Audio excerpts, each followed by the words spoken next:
Okay guys, so meron na naman tayong i-view ngayon na property. Dito siya sa Pasig.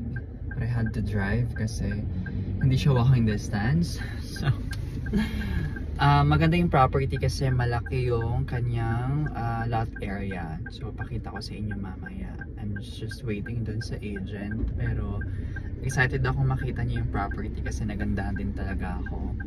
And for its price, sobrang worth it niya. Hey guys, Raven here again. So welcome back to another house for sale dito sa Pasig City. So this property comes with 6 parking garage and 19 million yung asking niya. So para hindi ko na malimutan, sabihin ko na sa inyo yung presyo. 322 square meters lot area, 280 square meters floor area, and 20 square meters attic. So meron siyang 5 bedrooms, 3 toilet and bath, maid's room with toilet and bath, and may terrace din siya, of course.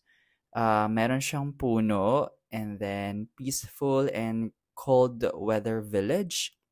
You can still build one house kasi meron siyang malaking space sa harap. So, as you can see, ang ganda talaga ng area na to. Nagustuhan ko talaga siya. So, it's in the heart of Pasig City. May 24-hour security, gated yung house, flood-free area siya, peaceful, and of course, in terms, spot cash. You can also do bank loan, and then we can help you to process yung bank loan through BD, or you can choose your own bank.